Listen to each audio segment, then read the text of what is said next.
Zabbuli essula 4. Okukola Katonda byayagala.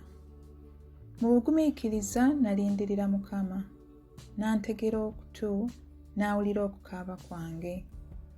Yanzigya mu bunnya obw'okuzikirira ne mu bitositosi, n'ateeka ebigere byange ku lwazi. N'annyweza nga ntambula.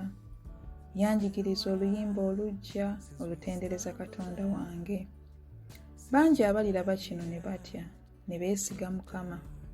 Wa mukisa omuntu eyeesiga Mukama, atassaamu bamalala kitiibwa wadde abo abasinza ebitali Katonda. Ayi Mukama, Katonda wange, eby'ekitalo by'otukolera bingi, tewali akwenkana. By'otuteekerateekera bingi, sisobola kubimenya kinnakimu, wadde okubyogerako tebibalika bungi. Ssaddaaka n'ebiweebwayo si by'oyagala.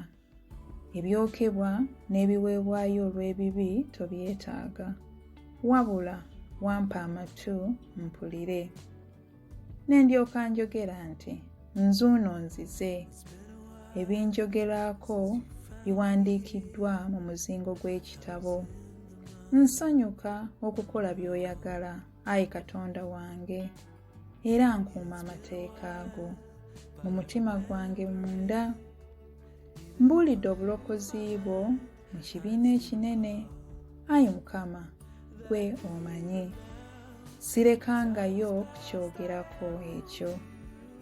Sikwekanga bulokozi bwo ne sibwogerako. Mbuulidde obwesigwe bwo n'amazima go. Ekisa kyo n'amazima go sibikisanga ekibiina ekinene. Naawe Ayi Mukama, tolekangayo kunsaasira. Ekisa kyo n'amazima go binkuumenga ennaku zonna. Kubanga neetooloddwa ebizibu bingi ebitabalika. Mbikiddwa bibi byange, siyinza kulaba. Bisinga enviiri ez'oku mutwe gwange obungi, era mpweddemu amaanyi.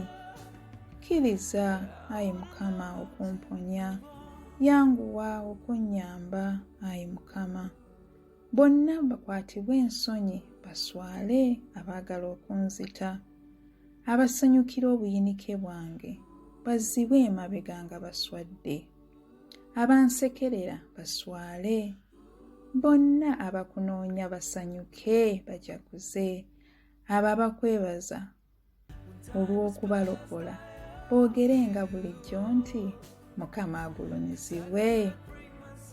Naye nze ndi mwavu, ndi mu bwetaavu, naye Mukama ndowoozaako. Gwe mubeezi wange era omulokozi wange, tolwawo Ayi Katonda wange.